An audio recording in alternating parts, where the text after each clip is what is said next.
Once again, Shabbat Shalom. At the height of the Vietnam War, American radio stations were blasting Edwin Starr's War. War.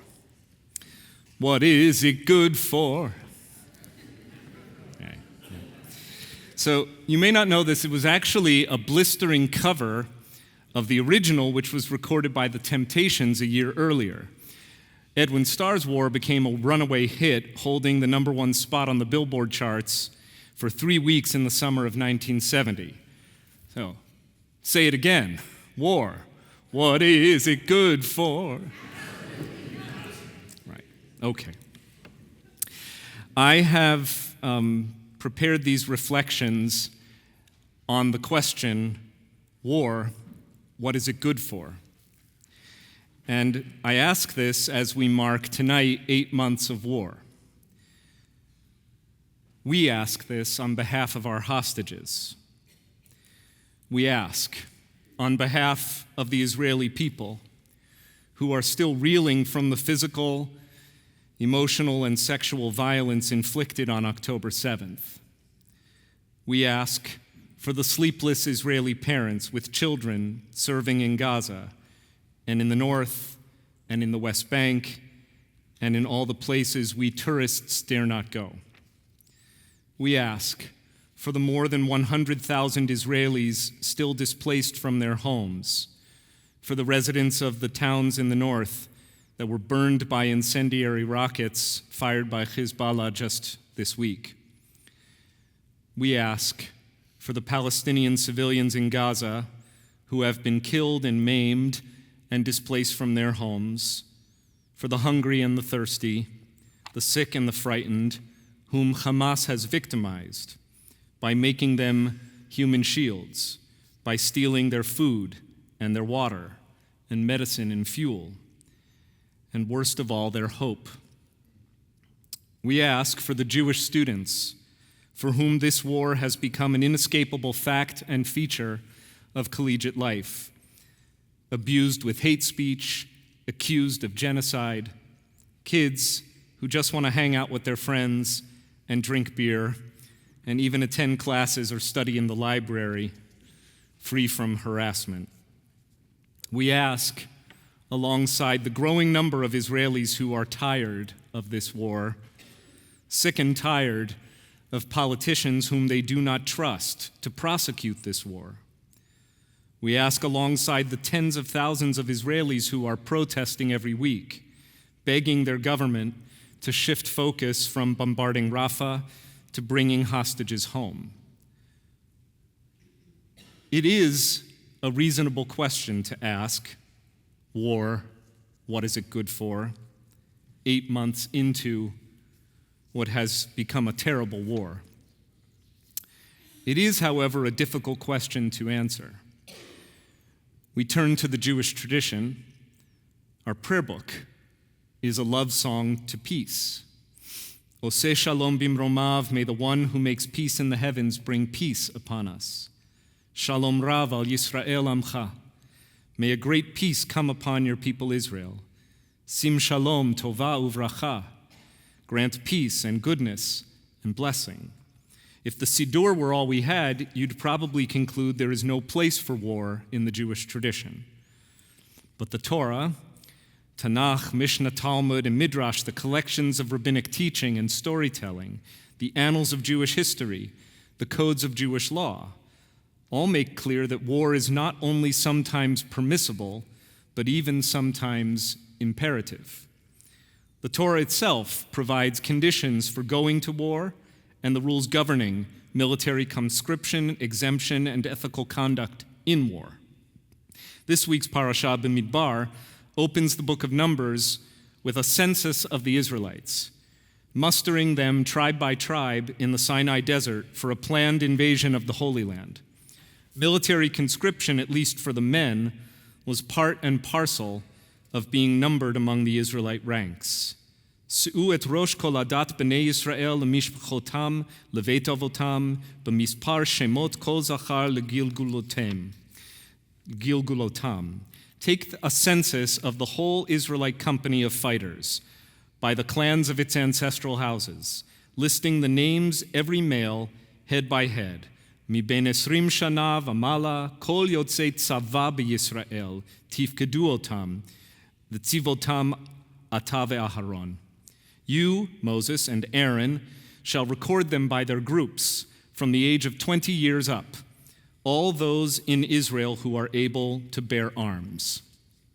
The book of Numbers is describing how, over the course of their wilderness journey, a debilitated band of escaped slaves will be rehabilitated as a fighting force to be feared by Israel's enemies. This book leads to Deuteronomy, in which Moses readies the troops for combat, and goes straight on to the book of Joshua, which is a logbook of the military campaign against the Canaanites. Wars are, of course, fought for many reasons, among them economic, political, and territorial. Wars are fought over ideology and religion, and sometimes even out of revenge.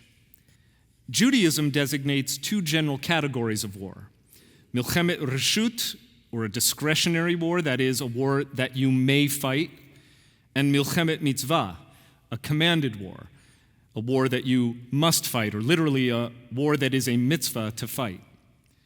Rashi and Maimonides, each writing in the 12th century, defined a milchemet mitzvah as a defensive war that one fights only in response to an already launched attack. The sages are divided over how to categorize wartime operations designed to prevent an enemy from attacking.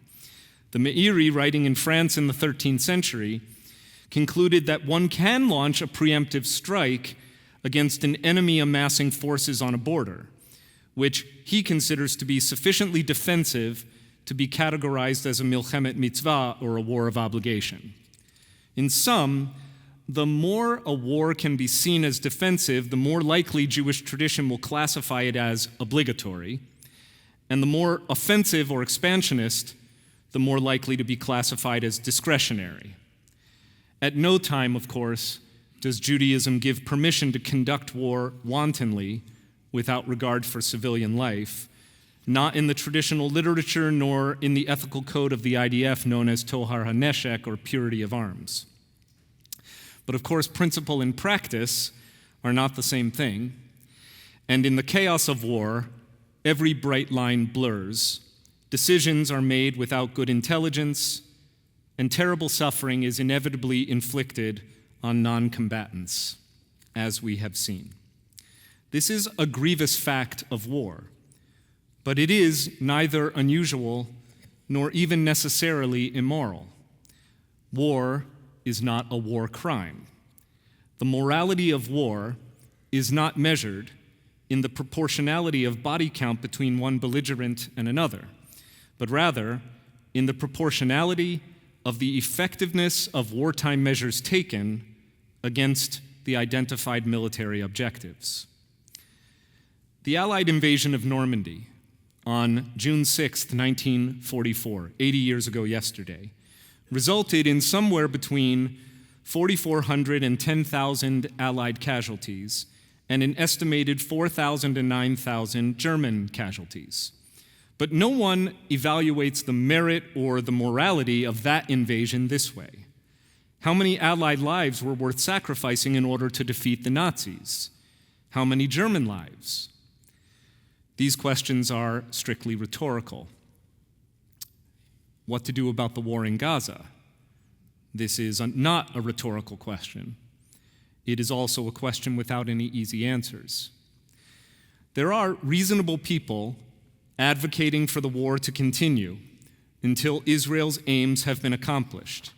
And there are reasonable people, including a growing number of Israelis, who believe that a ceasefire and exchange of hostages, followed by longer-term efforts to eradicate Hamas's fighters and its political leadership, would be the better way to go. There are reasonable people who would point out that even with tens of thousands of dead in Gaza, a 2-to-1 combatant to civilian, or a 2-to-1 civilian to combatant ratio of wartime dead is better, and in fact more humane, than any other urban war of the modern era, noting as well that no other army has ever had to fight a jihadist militia that intentionally puts its own civilians in harm's way. Indeed, we would note that since coming to power in 2006, that is the same year tonight's Chai Society inductees joined WRT, Hamas has done exactly one thing, which is to prepare for October 7th, by training tens of thousands of fighters in land, air, sea, and cyber warfare, by diverting vast resources into building massive infrastructure for launching an asymmetrical war, and all while brainwashing the children of Gaza to become Islamo-fascist martyrs devoted to the cause of eliminating Israel. And there are also reasonable people who would point out that further pulverization of Gaza only makes it easier for Hamas to recruit and raise up a next generation of jihadists sworn to Israel's destruction. And there are certainly plenty of reasonable people, especially Israelis, who do not trust Netanyahu and his bedfellows to represent the interests of the Israeli public. And most reasonable people agree that this war will not truly end until a political roadmap, not a military one, is developed and implemented. All reasonable people with reasonable positions.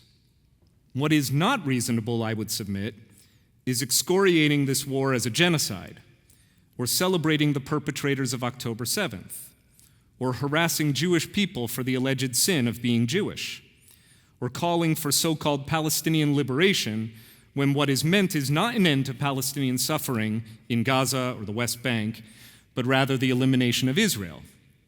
What is not reasonable is the incessant hectoring about Israel's war in Gaza without a scintilla of moral outrage over the 500,000 human beings who perished in the Tigray War, which consumed Ethiopia just 2 years ago, or the more than 500,000 dead in the Syrian civil war of the last decade, or the more than 150,000 killed in war in Yemen, who are also lying in freshly dug graves, coupled with another 227,000 dead there of famine, or, for that matter, the dead of the Russian-Ukrainian war, now also well into six figures after more than 2 years of fighting.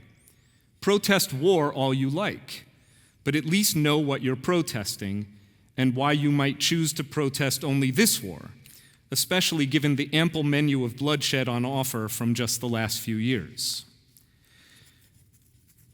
Judaism is in fact not a pacifist tradition, meaning the belief that any violence, including war, is unjustifiable under any circumstances and that all disputes should be settled by peaceful means. Judaism is not pacifist, even though it is deeply and thoroughly peace-loving.